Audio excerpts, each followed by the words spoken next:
Ya. Besok ketemu Ken. Bojonegoro. Bojonegoro. Ya.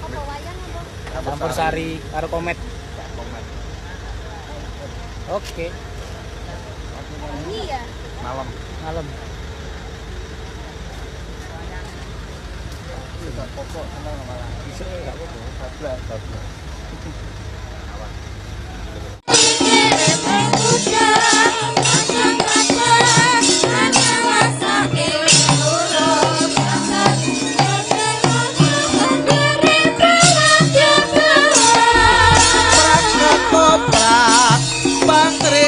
Kudo anjungan krincing-krincing kandeli keriting kudo peragan-peragan hanalah gile urung memanut wirata akhire pramadya kala Pragan-pragan pati kudo anjungan krincing-krincing kandeli keriting kudo peragan-peragan hanalah gile urung memanut wirata akhire pramadya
ana dongeng enthik-enthik si panungkul pateh nono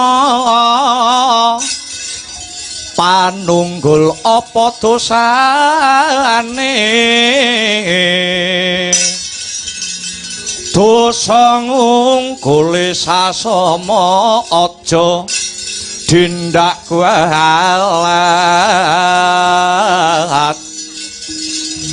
lah iya bener kandamu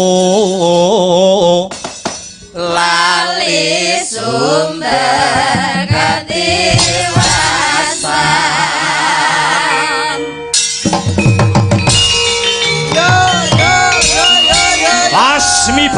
Mas miber panonku pating kalebur durung swanggonku nggih dalem ana wanara kusika-sita tegesana kethek mula sing putih ora pengling pendhita kendali sadaya pendhita kundalini Hanuman ya Rama Dayapati pancen bener kabara nyata bali takon ana barisan segelar sepapan payunge megar kaya jamur barat tombak nyerang ape jati angaran ingkang dadi cecunduk ing laku ora pangling bocah tirta tinalangkarta marmo pancen bener sumedya laku marep menyang endi tumuju mring Jaripati ngebun-ngebun esuk ngudan-udan sore ngelamar anak Werkudara ingkang patutan kawan Dewi Urangayu adine si Antasena kang wewangi Dewi Hanantawati kanggo garwa Atmajendra negara Ngastrina ya kuwi anak angger Lesmana Mandra Kumara lah banjur iki Anoman dampyak ngirit Wadyabala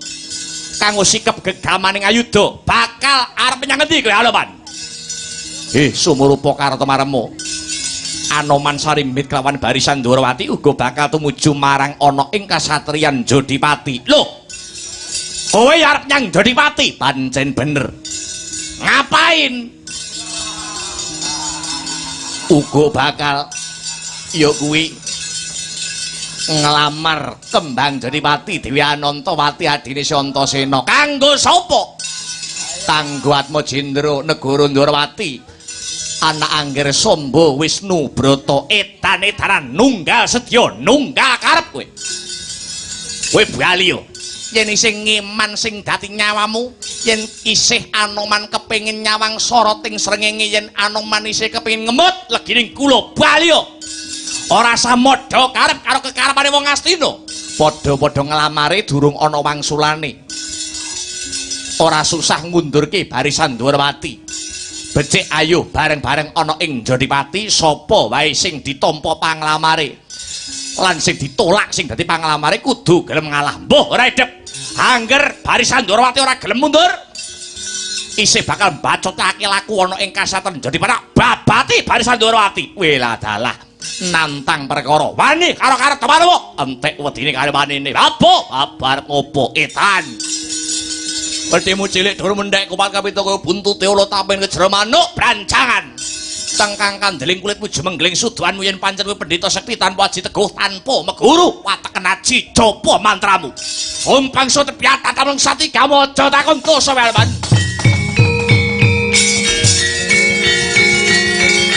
Hei. Boya.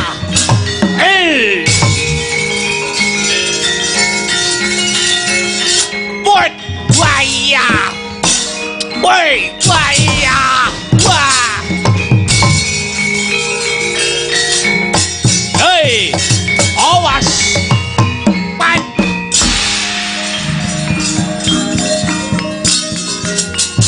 Hei. Wah. Awas.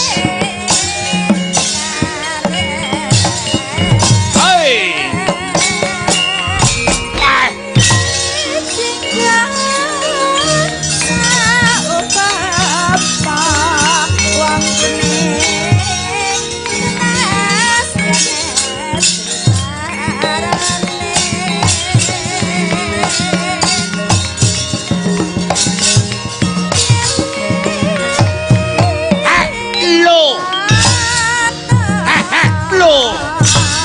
Oh, hi, ho, ayo.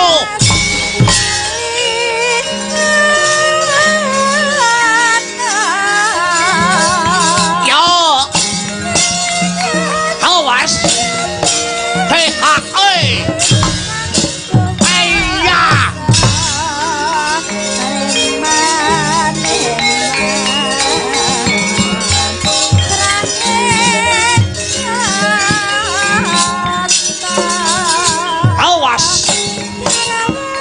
Jebul jajamu kowe Anoman. Awas hei yo tanda pluntirke hi payah wayo. Awas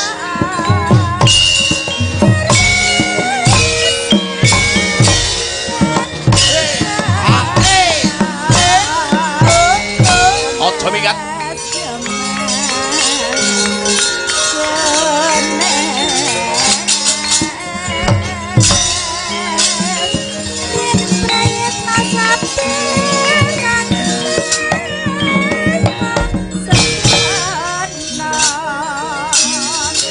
Heya.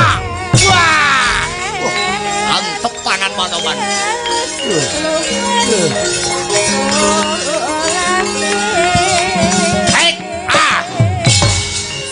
Ayya, wah, ayo, pas, lo, pas, o,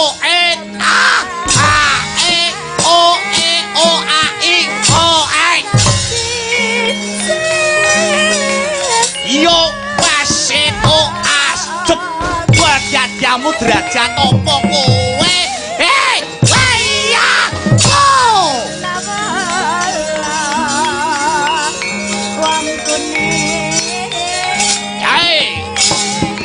Awas, hei.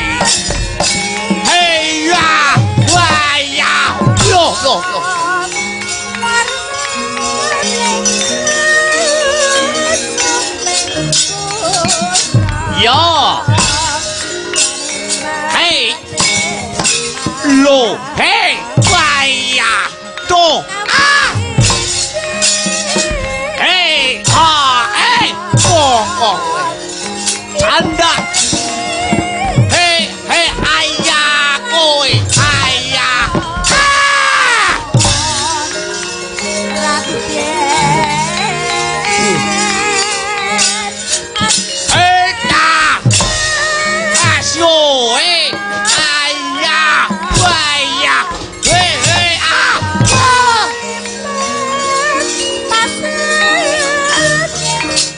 Yo, hoi,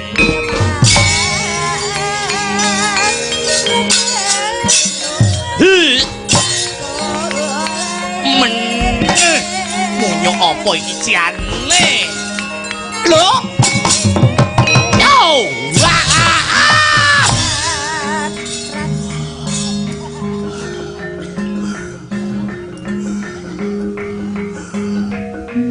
Yot, ya. Hoi Yot. Hey.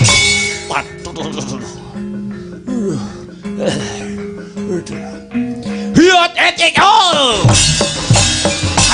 Hit. Hey. How was she? Hey out. Wah wah. Wait. Show. Hey yo. Wah. Ah.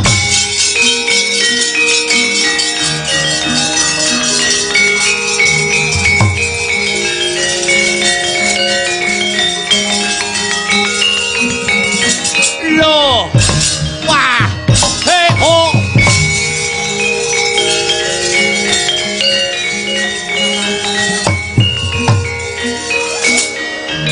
Wait. Anoman si kethek putih sowan taman Sinta dijak mulih. Iyo, Bambang Aswat Suta utama, Aswat jaran Suta anak utama apik kuwi anake jaran sing apik cangkemmu man. Jaran-jaran karo wong ayo maju edan i o a e o. Wah siji loro telu ambruk gruduk mudhar kuwi derajat apa. Bentus kene. Hayya ajunjung iki rasa. Hayya wah. So iki yaki.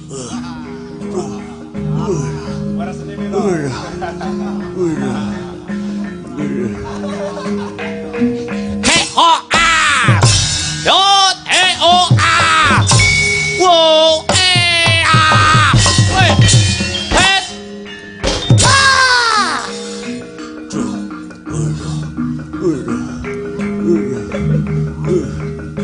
Het. Het hot hut it meluntir iki. Ho ho ho ho. Ho wey. Kaya. Wey yo.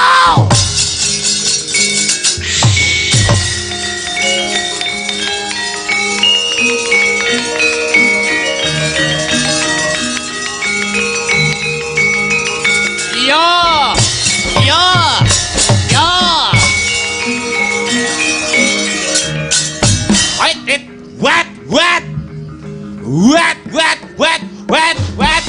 Wet. Ah! Edian angel menceklane.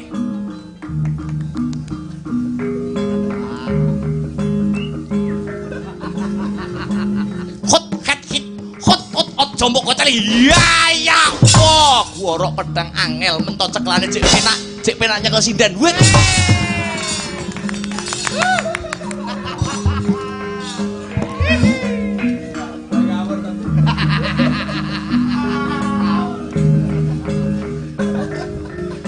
Kowe tak telatenane wae. Pokoke angger telaten ora kenek dhewe. Yat, wes yo. Oh. Wait. Ay.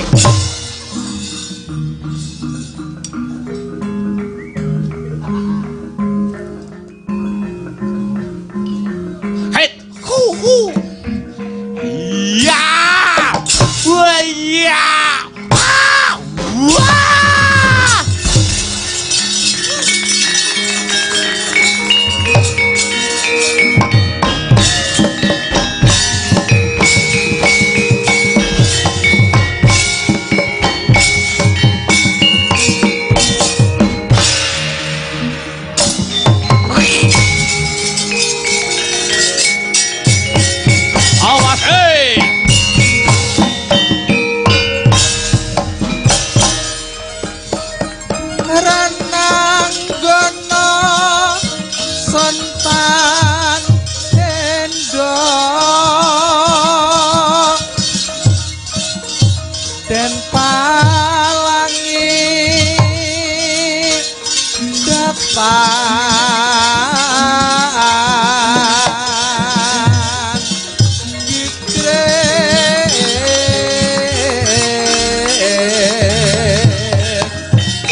satriya digdaya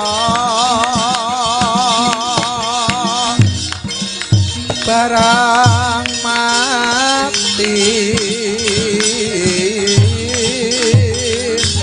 taku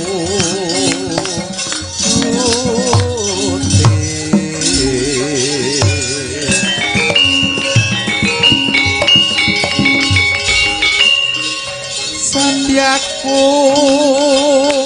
jroning ati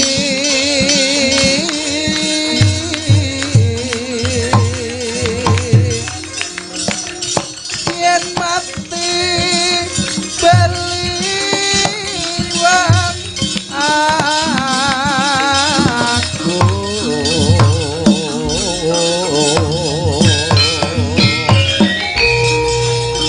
awet sun labuh bangsa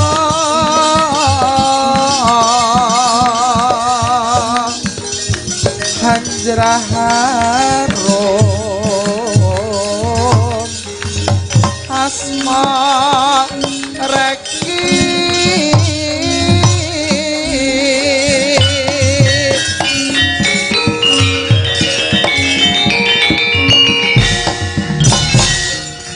halam dadi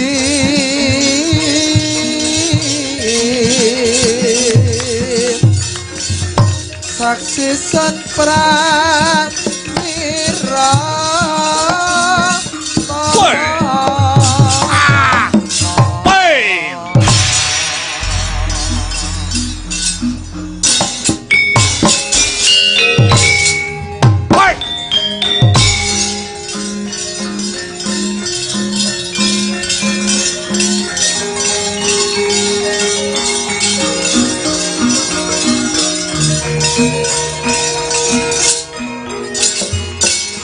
Anoman iki iya Ratu Sindhu Jayadrata pancen bener ayo bali yo marang negara Ndorowati ora bakal bali kalamun durung kasembadan kang dadi sediaku bosen urip ngemping lorong gencah pati njajal kasekten gempilu dasmu we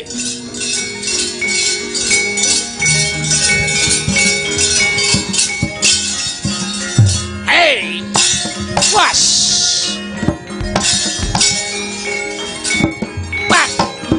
lo hey wah what lo hey wah tanda lo bentoske hai hey wah wah wey wo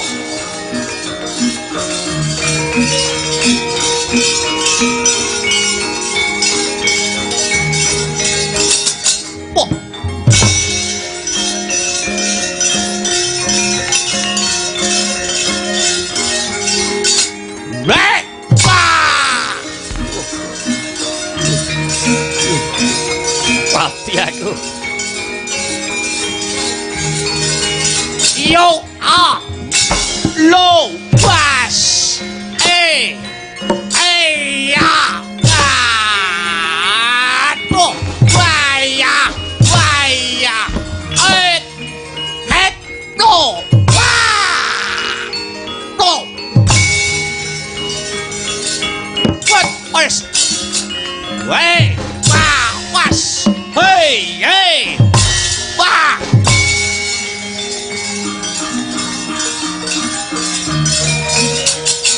wah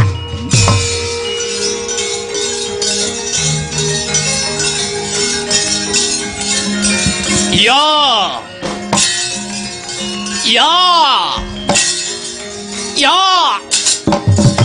hey wah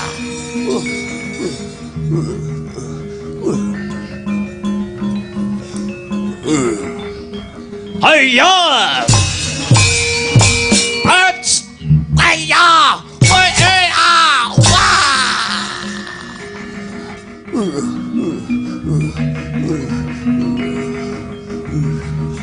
Hawas! Hey!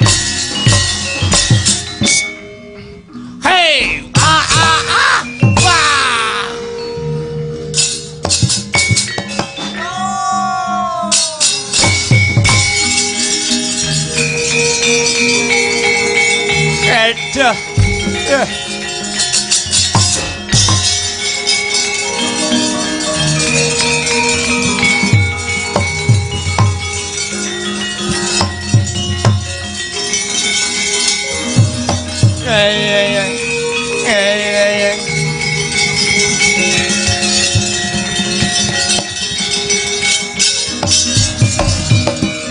Sang Baladewa Narabadi duwe Nareswara Kresna kalangkung ing tresnanira marang Sang Dyah Banon Jinewi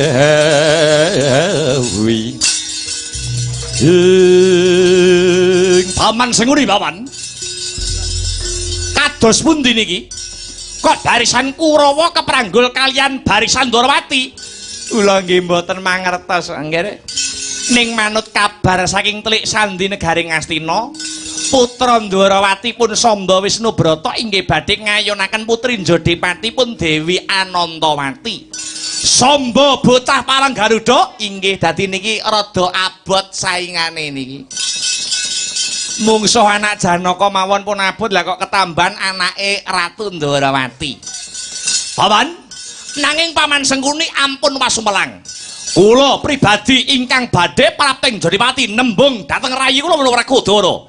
Inggih. Kok kula kok radi pesimis. Nek radi kuwati jampi-jampine niki mboten jalan. Prayogi ngaten mawon, pripun carane tekan Jodipati luwih dhisik tinimbang liya-liyane. Satemah si Anantawati saged kaboyong mapan wonten Ngastina. Nggih, prayogi nggih mekaten. Semoga nekuk penjalin ampun golek perkara karo wong-wong Ndrawati wan.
Sikra tandang risang bayu siwiri tungkul manembah ori tungkul manembah angler boyo kuntap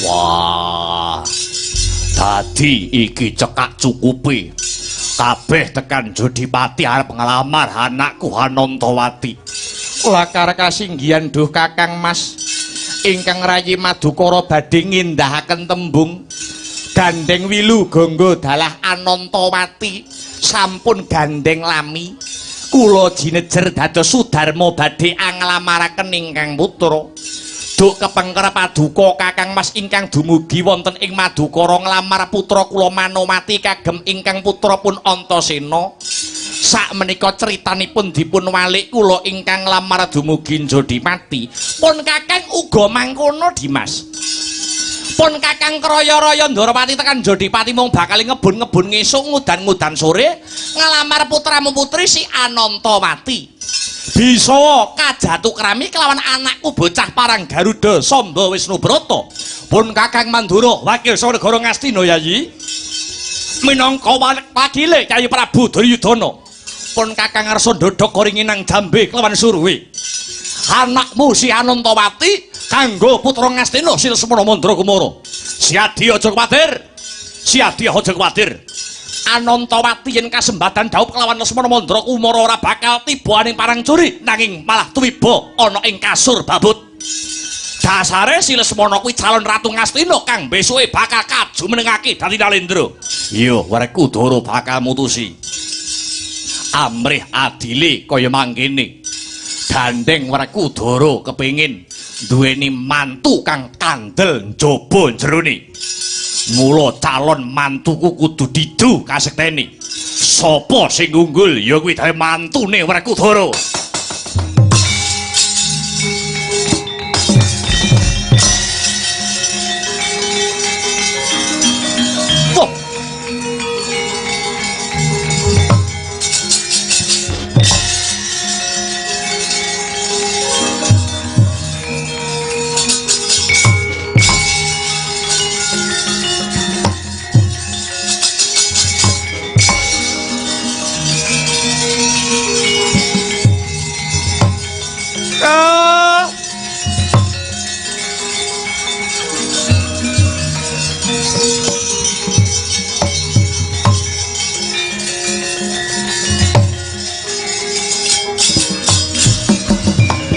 Bocah parang Garuda, kowe sombo kowe ngalah, ora bakal aku ngalah.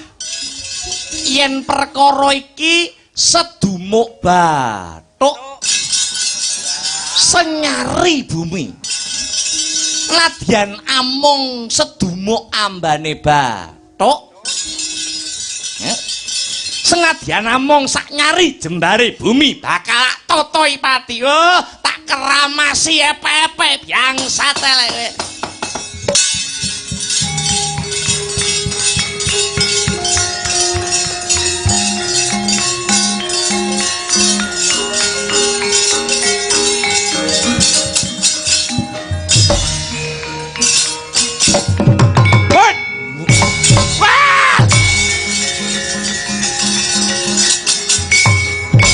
Yo, ladalah. Yo ngalah.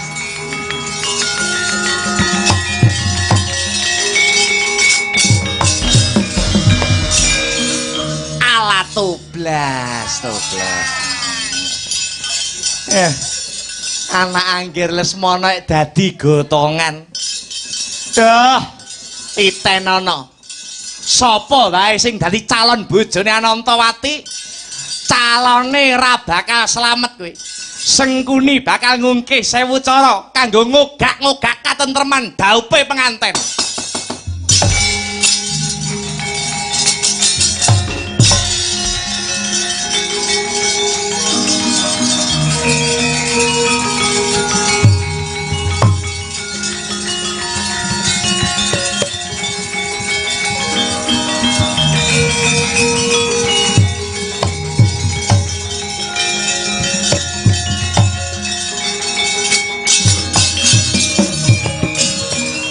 Kula badhe kasembadan nyaketi gegayuhan kula Kanjeng Rama. Iya.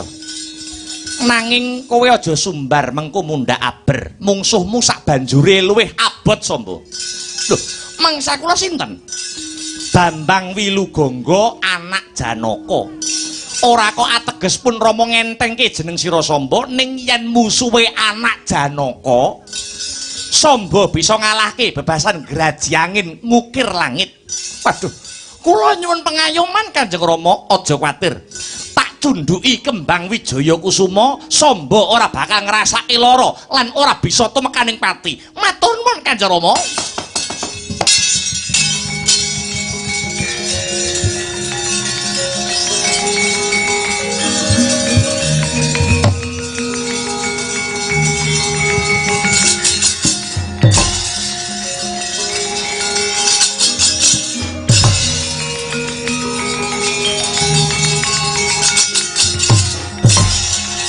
Weh lah dalah.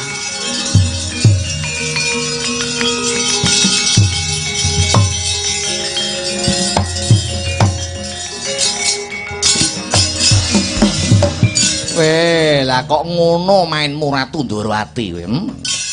Kowe ngalalne 1000 cara sing penting kasembadan apa sing dadi karepmu? aku masih Anantawati ora bakal meneng nyawa nglakon iki. Dadi atur Kanjeng Rama Werkudara iki.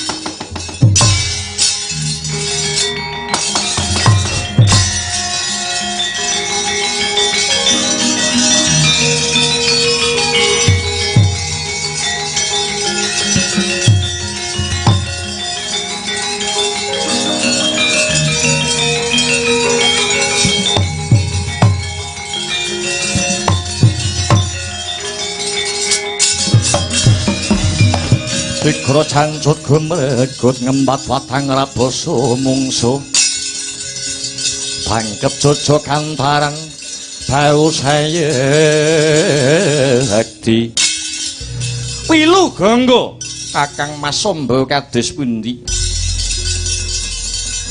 sisih narasa paseduluran ing Blabar Kawajanget Cinencang kene papane wong sayembara kowe karo aku kudu dadi mungsuh. Sapa sing unggul ya kuwi kang ngukup Anantawati. Wilugangga mboten badhe mundur sejangkah. Lena dadi kondo we.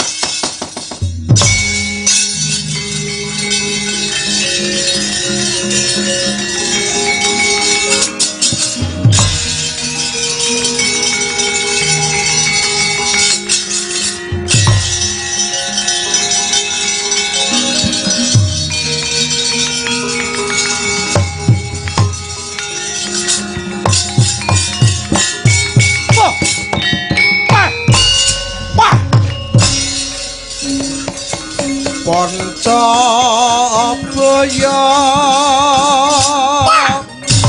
nanggih dian kekalih tanding yuda haneng yo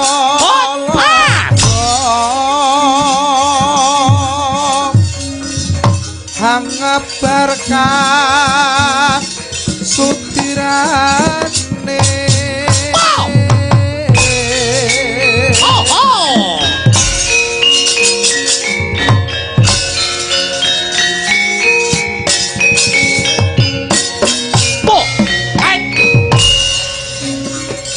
kang samya mago pupo satri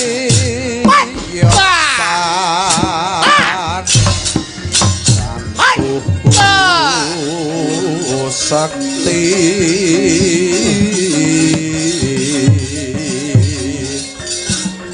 campur ing madya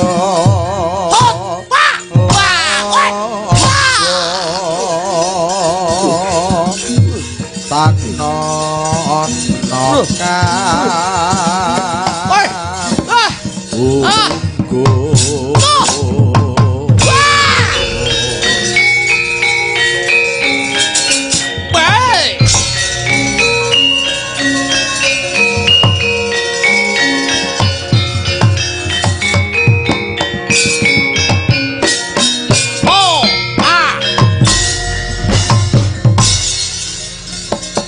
wijayan kanuragan kasantikan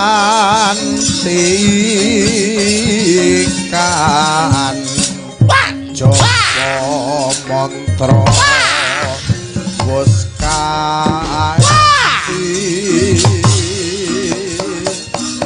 prawira jayeng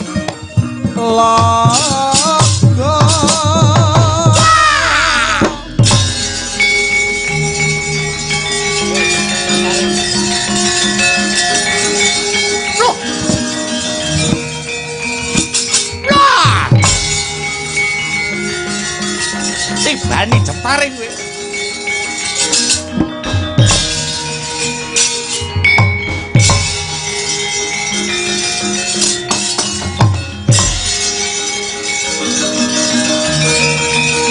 Jiwa manjing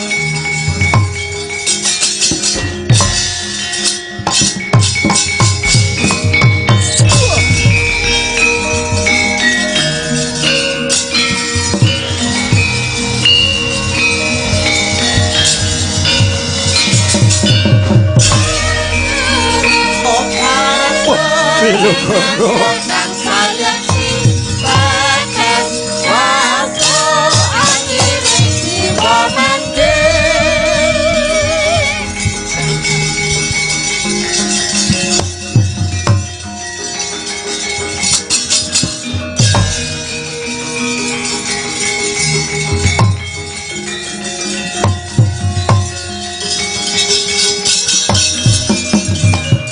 Bima wang-wang gunta kumpul patang gedhe sayang gongkara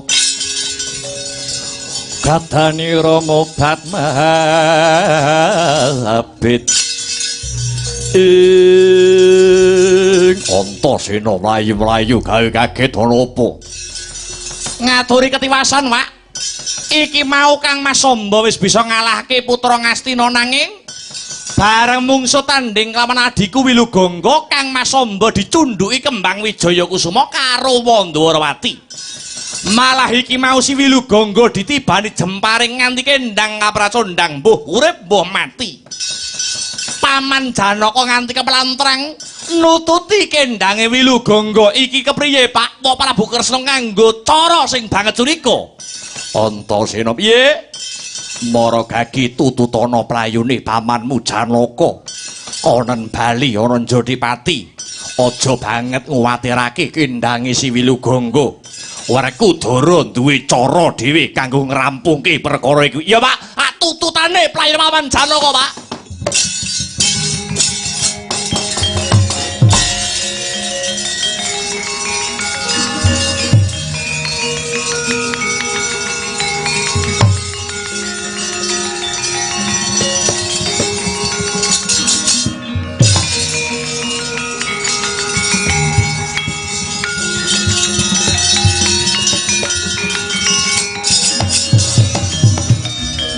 Sena gliteng Resna kakangku kepiye Samba kang kuwawa menangke sayembara iki bisa ngalahke calon saka Ngastina lan calon saka Madukara syarate kurang siji piye syarate kurang siji lho apa maneh sing kudu diwujuti Samba kasembadan Arabi karo anakku Anantawati kalamun bisa ngupadi wujude kembang kang jenenge kembang Slaga Rahina Kuduping Wengi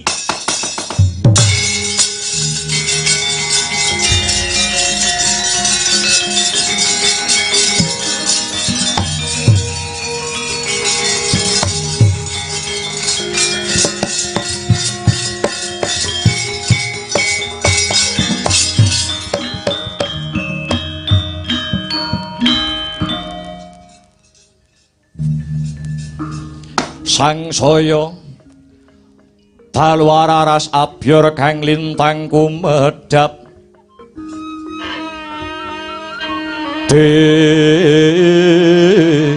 disunya tengah wengi lumrang gandhaning puspita kareng yaning pudyanira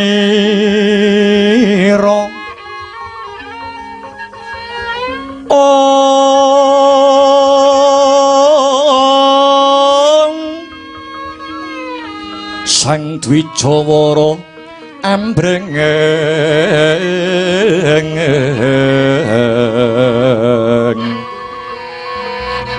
lir swaraning Madubra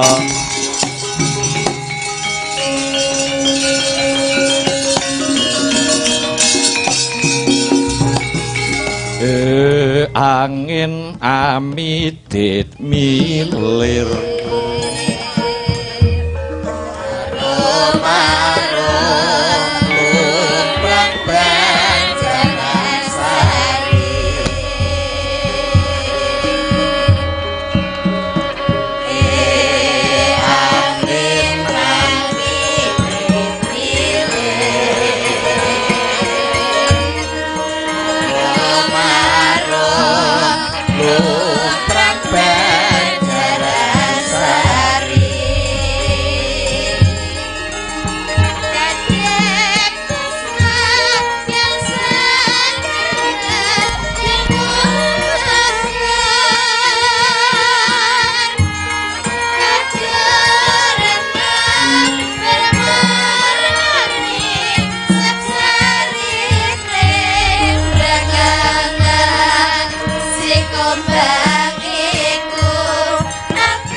ngegegek ugek sadulita melamelae.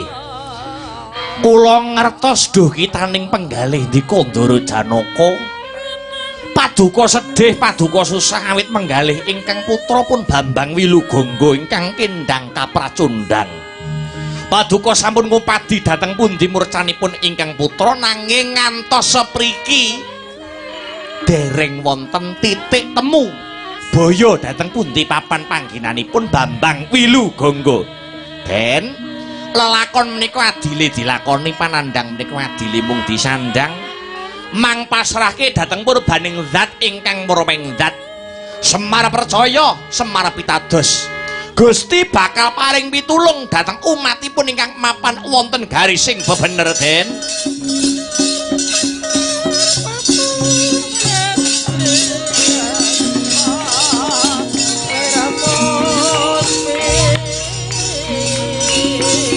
Paman, aku sing teko, Paman.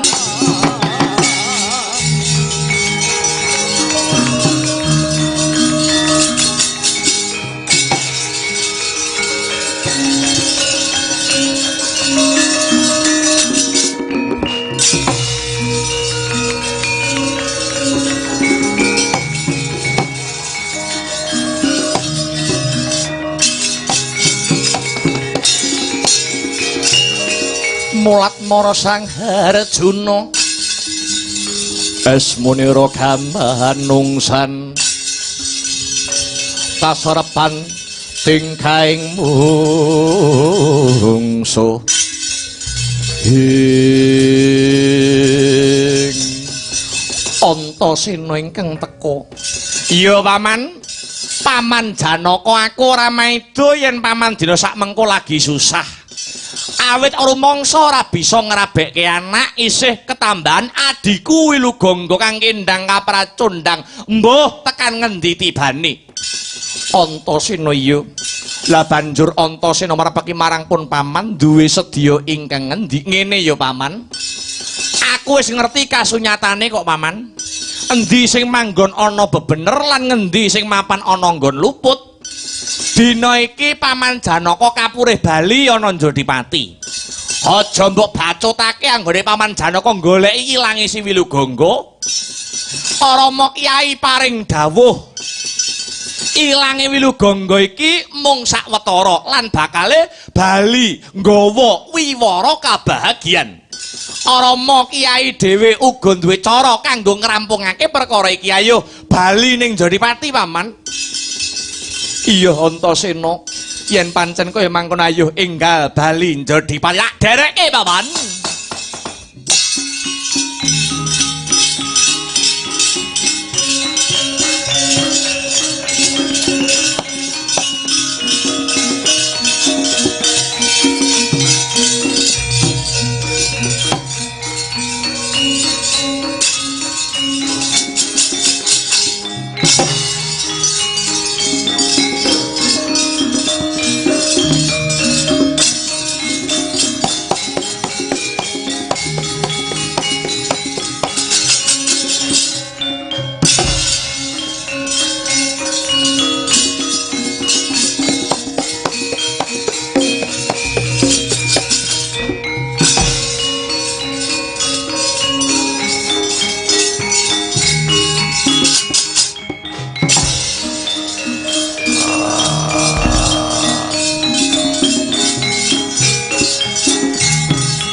Hina semubang iwang aruna kadinetraning anggara puk sabaning kukila ring kanegara kagedher kinidonganing kung lerwowo sing pinepanca ing weladalah Durung suwe lakuku saka kasatran Jedipati lah kok kepapak ana wujuding Nalendra ingkang apaes raseksa. Nderek tepang Gladiwanoh Sang Prabu sinten jejulukipun? Wingking saking negari Eka Cakra jejuluk kula Prabu Kirmira Paduka. Warangka pepatih Ngastina kula pun Sengguni. Patih Sengguni lakar kasinggihan. Mengiriyen niki kok dampyak-dampyak mbeta barisan kula badhe ngupadi satriya Jedipati Siwarakudara. Liripun kados pundi? Badhe kula pejahi Sang Patih. Awit kula badhe males sasra wirang sedanipun Kanjeng Rama Sudarma kula Prabu Baka. Ingkang duk kepungkur hingga hanyedani Siwarakudara. Weh, lah ya kok ya tepak lelakone. Tumbuh oleh tutup kados pundi liripun Raden Patih. Nek sampeyan badhe mateni Siwarakudara tangeh kelakone mergi sakniki Jedipati nembe kebak sanak lan mitra. Awit Jedipati badhe ngawontenaken pahargyan mantu. Miturut kula lho niki. Kula nggih dereng ngertos calone manten lanang niku sinten kula nggih dereng ngerti. Sampeyan pados pawarta riyin. Sinten calon mantene lanang, sapa calon mantune Siwarakudara? Menawi sampun cetha mantene lanang, nah sing sampeyan pateni mantune Werkudara luwih dhisik. Mang pateni calon manten lanang. Yen calon manten lanang mati Werkudara mesti ngenes sing dadi pikire. Karena ditinggal mati kelawan mantune. Yen wis ngenes pikire ora wurunga Werkudara bakale mati dhewe. Makaten Raden Patih inggih. Inggih namung kanthi cara menika Paduka Sang Prabu Kirmira saged nyuwargakaken ingkang rama. Weh latalah. Matur nuwun Raden Patih. Badhe kula upadi. Badhe kula upadi. Calon mantu Werkudara ati-ati Sang Prabu.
Go aduh Bathara Gung Kang amurwa bumi mugi kaparengan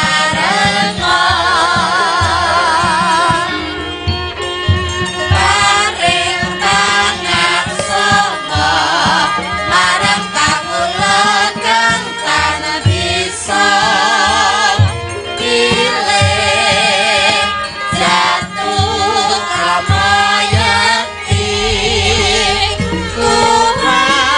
Sono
ngaturaken gunging panuwun dumateng Kanjeng Eyang Gangga Pratala ingkang sampun ngusadani kula satemah ingkang wayah waluya jati-jati temah nirmala. Iya Wilugangga tibawa sepadha-padha. Anakku bocah bagus Wilugangga. Piye larah-larahe nang piye kabur kawusanane? Nganti jeneng sira Wilugangga bisa kendhang ana ing papan kene. Kanjeng Ibu Dewi Ganggawati sekawit ingkang putra nderek sayembara sinten to ingkang ungguling jurit saged angukup Dewi Anantawati putranipun Wanjadimati. Sajroning perang tandhing kula dipun tibani jemparing kaliyan Kakang Masamba pramila ngantos kendhang dumugi papan mriki. Anantawati aja kita arep banget-banget ya Wilugangga, tak baleni sepisan maneh. Anantawati aja kita arep banget-banget. Amarga siji pesti, loro jodoh, telu wahyu, papat derajat pangkat, lima donya kapurba marang panguwasaning Hyang Mahanasa. Yen pancen Anantawati dadi jodohmu, tak kira ora bakal kurang dalan. Mekaten do Kanjeng Eyang. Iya Wilugangga, dina iki jeneng kita tak perintah bali ana Njodipati lan aku bakal titip wujute kancing gelunge Raden Werkudara. Kancing gelunge Raden Werkudara iki ilang nalika biyen Raden Werkudara diloropke para Kurawa ana sajroning samudra. Satemah kancing gelung iki ndak temu, mula balekna marang sing kagungan. Ngestokaken dawuh kancing gelungipun Wanjadipati naminipun menapa Kanjeng Eyang? Kancing gelunge Raden Werkudara wujude kembang, jenenge kembang Slaga Rahina Kuduping Wengi. Kaya mangkene wujude.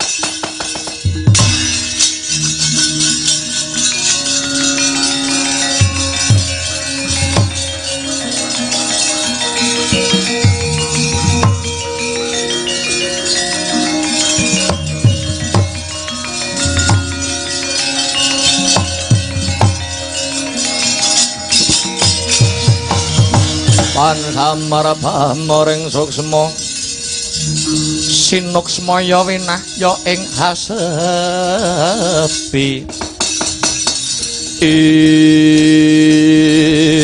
iki wujude kembang Slaga Rahina Kuduping Wengi. Nuwun inggih Kanjeng Eyang, kembang iki iso megar ning sing bisa megarke ya mung sing kagungan.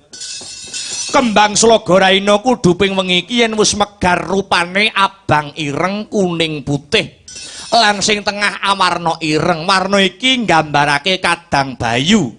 Sing ireng manggon tengah kuwi Raden Werkudara, ingkang putih ya kuwi Begawan Anoman, dene ingkang abang ya kuwi Ditya Kala Jajagwerka, ingkang kuning Gajah Situbanda. Balekna kancing gelung iki ya kuluk.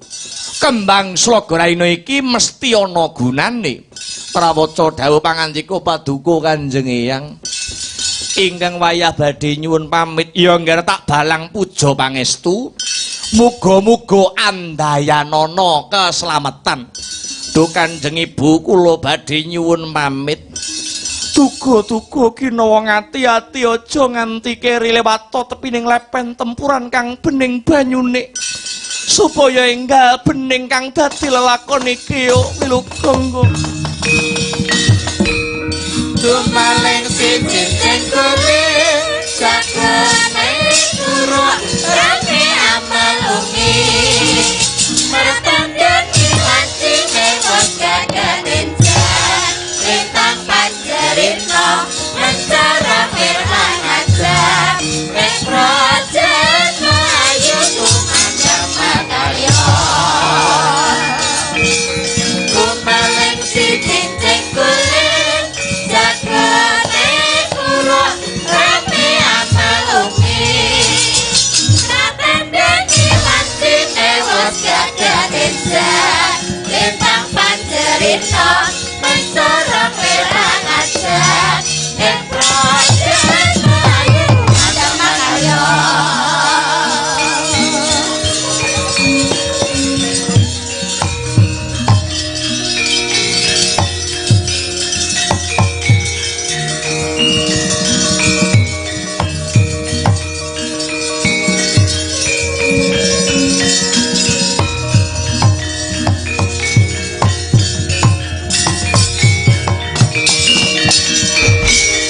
Kados pundi Rama Dewaji syarat angka kalih kedah mujuti kembang Slaga Raina kuduping wengi. Sombo, kula wonten dawuh. Tak kira Yayi Werkudara dhewe kuwi ya durung ngerti kok wujude kembang mau kaya ngapa.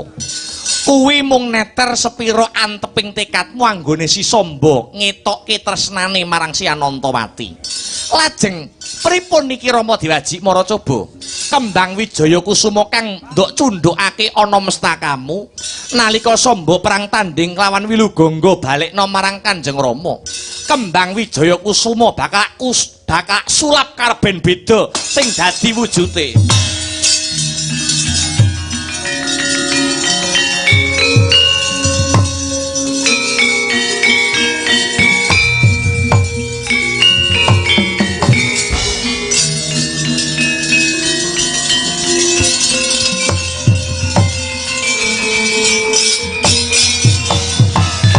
Tresna ora kurang akal anggone ngrampungke perkara.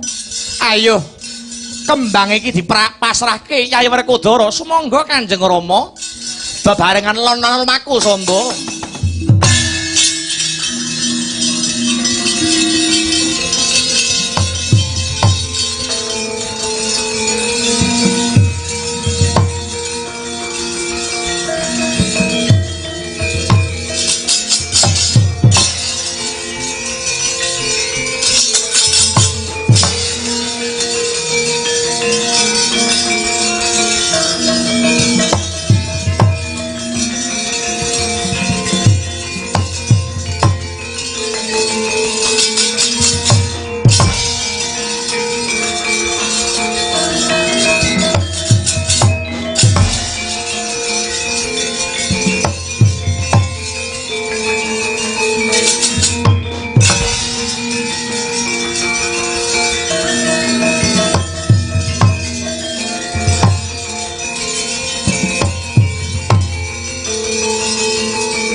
Wis kinodrating jagat pinesti ing widi pinurba ing dewa. Mbok menawa Anantawati dadi jodhone anakku Sombo, ketitik Sombo wis bisa mujuti syarat angka loro ya kuwi wujute kembang Slaga Raina kuduping wengi Werkudara. Coba kaya ngapa wujute? Enggawula Sombo.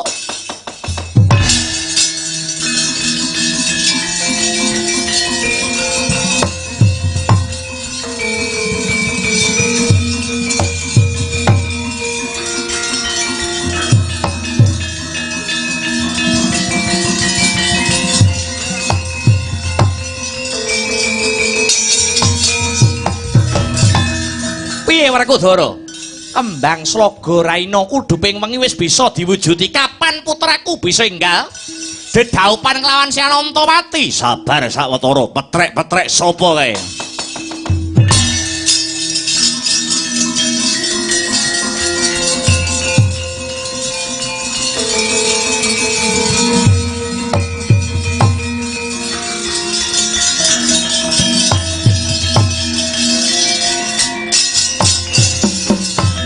Aman Janaka. Halo, anakmu Yayi Wilugangga wis tekan Jodimati. Ya jagat ya Dewa ya Bathara, anakku bocah bagus. Wilugangga kang wis timbul. Nuwun inggih Kanjeng Rama, kula kendhang ngantos dumugi wonten ngarsanipun Kanjeng Eyang Gangga Pratala dalah Kanjeng Ibu Ganggawati. Syukur seketi jumurung. Kanjeng Jodimati Wilugangga mri. Kula dipun titipi Kanjeng Eyang wujudipun kancing gelung kagungan Kanjeng Jodimati ingkang ical wonten samudra. Rikala paduka Kanjeng dipun loropaken kaliyan Sata Kurawa. Kancing gelung menika winastan kembang Slaga Raina kuduping wengi. Coba kaya ngapa wujude?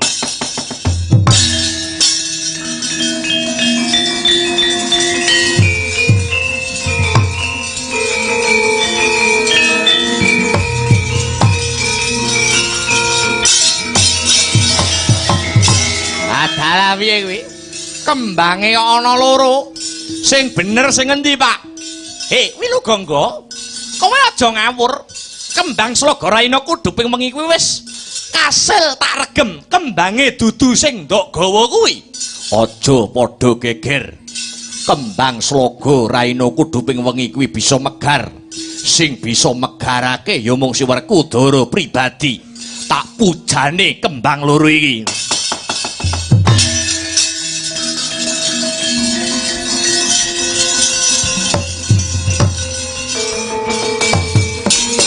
Sedakep saluku tunggal ari Sang Werkudara nyuwun daya kekuatan dumateng Sang Hyang Bathara Bayu. Sedyaning karep arsa megarake kembang sloga raina kudu ping wengi. Kembang kang den asta Bambang Wilugangga megar biak. Kembang kang den asta Raden Samba bali wujud sekawit tenggih kembang Wijaya Kusuma.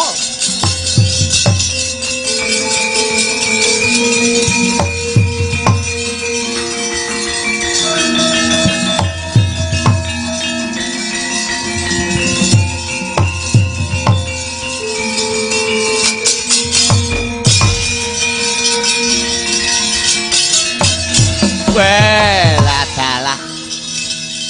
Kembange sing digawa Kang Mas Samba dadi kembang Wijaya Kusuma jletheng Kresna kakangku. Sejatine aku wis ndungkap nampa palapore Si Antasena. Nalikane perang tanding sayembara anakmu Samba cundhuki nganggo Wijaya Kusuma nganti bisa ngindangke Si Wilugangga. Syarat angka 1 kok lakoni nganggo cara sing culika. Bareng mujuti syarat angka 2 kok baleni nganggo cara culika. Pusakamu Wijaya Kusuma kok sulap dadi kembang sing beda. Apa ya eneng Ratu Titis Wisnu duwe pusaka wae kok ora dienggo kabecikan, nanging malah kanggo nuruti karepe anak sing babar blas ora duweni kewanen. Pripun Kanjeng Rama? Ayo bali Samba, Anantawati ora sah kok arep-arep.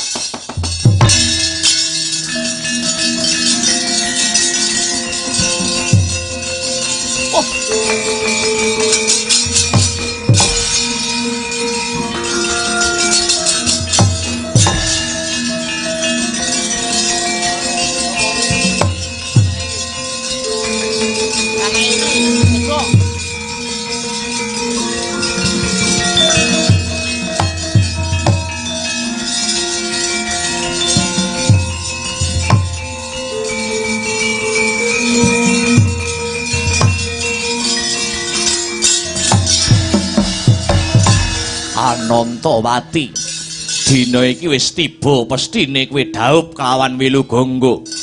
Nuwun inggih Kanjeng Rama. Wilugangga, kula wonten dawuh. Ibarate aku titip getih setetes daging setampel, balung sak ceklek. Mbak Yumu Anantawati tak titipke marang kowe tresnanana kaya kowe tresnani marang awakmu dhewe. Ngestakaken dawuh Kanjeng Wanjadiwati. Biak.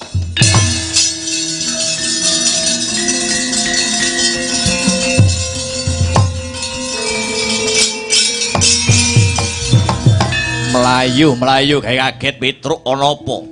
Pengjawi wonten ratu buta barang amuk. Ratu saking Eka Cakra naminipun Prabu Kirmira. Putranipun Prabu Baka ngancam ngincim dhateng pun Bambang Wilugangga. Nek iki musuhe aku.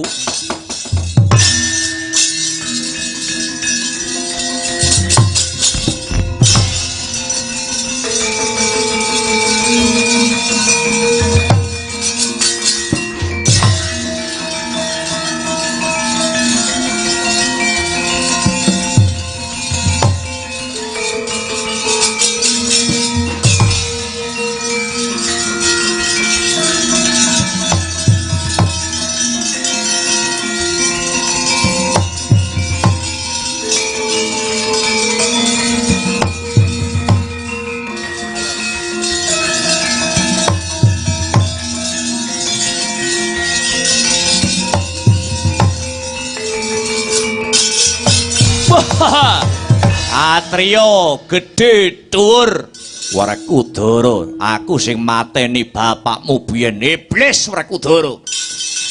Kowe jare duwe gawe mantu kon ngadepi aku njaluk susul kowe bapak neraka jaram kowe. Beh. Woi. Woi.